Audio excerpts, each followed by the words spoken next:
What's up, guys? I'm Caleb. And the truth is, we never outgrow the need to ask questions. Sometimes questions are just fun. I mean, just think about it. What's the last thing you Googled? From a toddler asking why they can't put the dog in the washing machine to wondering how old certain celebrities are, or how to spell certain words, or why our best friend's grandma is just so much cooler than our own grandma. The problem is that we can't Google search every answer we're looking for. I mean, actually, I take that back. We definitely can. We just may not always get a clear answer. I mean, I once Googled, are blueberries good for you? And I got answers like 10 proven health benefits of blueberries. And then just to see, I Googled, are blueberries bad for you? And I got answers like, the health risks of eating blueberries. Like, what? And I mean, that's a random example, but you get my point. We're wired to look for answers. And usually the topics of our biggest questions are more intense than blueberries. We may wonder things like, why am I here? Who are my people? What am I supposed to do with my life? And hunting for answers to questions like that can get complicated. So for the next few weeks, we're gonna spend some time discussing some big questions. And the goal is that by the end of this series, we'll not only become more comfortable asking questions, but we'll also grow closer to other people that we can ask those questions with. So to start off, we're gonna ask a somewhat churchy question. Maybe you've wondered this before, or maybe you haven't. It's totally fine either way. But the question is, what does it mean to follow Jesus? Now, some people would say that our answer to this question changes everything about our lives. And if that's true, then yes, this is a big question. The problem is that if you've watched 5 different TikToks or 5 different YouTube videos, you'd get 5 different answers for what that means. And when there are multiple possible answers to a question, it's confusing. In fact, let's take a quick look at what TikTok or Google suggests as the answer to this question. Use this kind of Bible, play this kind of music, pray for 15 hours a week, real Christians dress like this, and talk like this, and spend their time like this. I mean, the list goes on. And my point is, a lot of people have different opinions about what it looks like to follow Jesus. The problem is, if we say the answer to the question, what does it mean to follow Jesus, could change everything for us, but then the answers we find online are pretty shallow, then why follow him? In fact, we aren't even sure he really does much of anything for our lives besides make our social media bio look good or give us something to do for a few hours on the weekend. For a lot of people, he kind of just lives off to the side of our real lives, and every once in a while, he might cross your mind. For some of you, that's maybe why you don't follow him at all, because you don't really see how following him would change much of anything for you. So what's the point? In other words, if following Jesus doesn't seem to really do anything for your life, then it makes sense you wouldn't want to follow him. I get it. See, people have been asking what it means to follow Jesus for a very, very long time.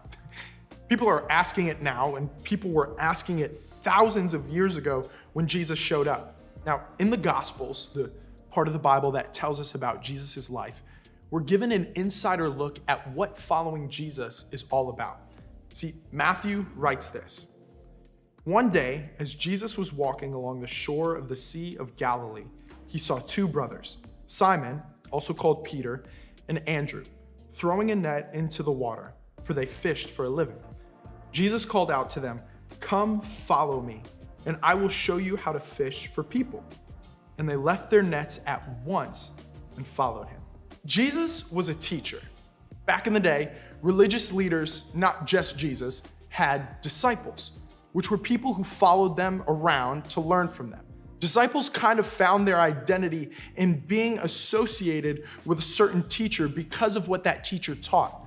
Now, surely Peter and Andrew wondered what made Jesus different from other teachers, and probably wondered things like, where would following him take them?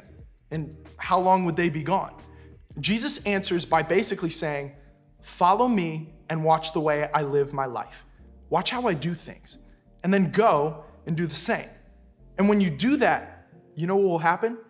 Instead of being people who pull fish out of the water, you'll spend your time inviting humans to know God better and be who God has made them to be. I will bring out of you a new way of living and being in the world. And then, for whatever reason, Andrew and Peter agree to go with him. They left their fishing nets, their careers, their identities, and their community, and they followed Jesus. What I want us to really notice is that Jesus didn't have them first pass a Bible test. He didn't ask them if they were religious. He didn't ask around to find out how good their behavior was. He didn't tell them that they were going to be better than other people. Nope. He simply invited them to follow in his footsteps and do as he did, talk as he talked, and love as he loved. He invited them to go where he went so that they could be more like him. And the thing is, when they left their nets, their families, and their way of doing life, they were probably filled with a ton of questions like, where are we going? How is this all going to turn out? And for those of us who are familiar with the life of Jesus, it can be easy to forget that when Jesus started out, no one knew how this story would unfold. No one could have anticipated how it would all go down. I mean, as far as they knew, Jesus was just another interesting religious teacher. But if you fast forward 3 years, over the course of their time together, these disciples would see Jesus walk on water, heal the sick, and raise people from the dead. They would hear him speak and watch him forgive sins. They would see him arrested and sentenced to death without even putting up a fight. And finally, after 3 days of being dead and buried, they'd see him alive again. I mean, things that they never could have imagined. And what's also crazy is what following Jesus meant to the disciples after Jesus was gone. Peter ends up becoming the first pope. Except for John, every one of Jesus' disciples died defending their love and faith in Jesus and what he represented. Thousands of years later, we're still looking at their stories, learning from them, and even naming children after them. When Jesus asked them to follow him, they had no idea what they would do and who they would become, but he did. Jesus had a life in mind for them that was bigger than the life they were currently living. He had more in mind for who they'd become. He had more in mind for the relationships they would have. And he had more in mind for how much they would matter in the world. Their biggest life questions found answers bigger and better than they would have ever dreamed of from their boats. You could say it this way: Jesus had more in mind for their lives in the areas that mattered most. And in the same way, he has more in mind for our lives in the areas that matter most. If we had asked Andrew, Peter, and the other disciples, "Ayo, what does it mean to follow Jesus?" at the start of their time with him, they wouldn't have known, but they knew enough to take one step at a time. They knew they didn't have everything figured out or have to have everything figured out on day one. They just had to commit one day at a time, one step at a time, to following Jesus and his example. And in doing that, they began to live out what following Jesus meant. As a result, they found more purpose and direction. They found better relationships. They had more joy and peace. They found something worth giving their lives to. They found answers to what they were looking for. And we can too. Think of it this way. When you really understand who Jesus is, it changes everything. Following Jesus can help us answer our biggest questions, because if Jesus has more in mind for our lives in the areas that matter most, then following him will lead to clarity in those areas. For the disciples, following Jesus was an adventure that changed who they were and who they became. Jesus changed their lives in the best way possible. I mean, sure, he taught them and spoke about their behavior, but more than that, he loved them and he served them. Following him wasn't about religion and a bunch of rules.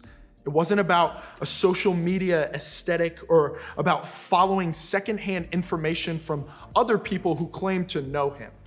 It was about a personal experience, a life-changing encounter with Jesus himself. It was a journey that led them to bigger, better lives than they could have ever imagined. So, what about us? We can't be physically present with Jesus like they were. So, What can we do? Well, whether you are already following Jesus or are just thinking about it, here are a few things that I think we can do to get started. First, start reimagining what following Jesus looks like. Consider asking yourself, has my view of following Jesus become too small? Have I reduced it to a bunch of rules or lists of do's and don'ts? What if it's bigger than that? What if it's an adventure? What if it's life-changing? What if it's the friendship I've always wanted?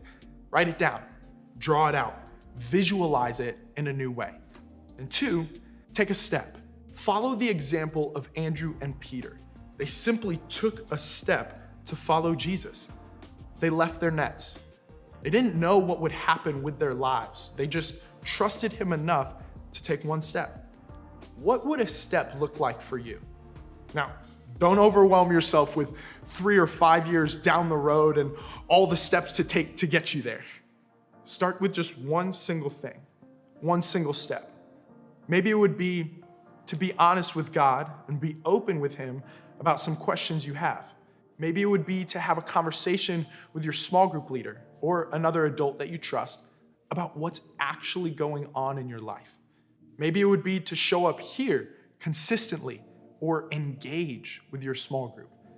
Identify your next step and then be bold enough to take it. Now, think about these 3 questions. Who am I? Where do I fit in? Can I make a difference? Over the next few weeks, we're gonna look at and dig into these questions. Following Jesus can help us as we learn to answer these questions. Jesus isn't just a separate category in our lives. He's part of figuring this stuff out. Invite him into the process. Include him. See what Jesus has to say about the biggest questions you have about yourself. He just might surprise you with what he has to say. So, spend some time thinking about them. Guys, Jesus has more in mind for our lives in the areas that matter most. Imagine if we could really understand this fully. Like, what if we could see following Jesus as life-changing? What if we quit seeing it as a list of religious rules and start seeing it as bigger than that? And what if we trusted that following him can help us answer our biggest questions? We have no idea where that journey would take us. But Andrew and Peter, they didn't either. And it took them places beyond what they could imagine. As you head out, remember that this is one of the reasons why we have small groups. We want to have a safe place to ask big questions with others who are asking the same sorts of things. We want the opportunity to learn from each other and encourage one another as we figure out what following Jesus is all about.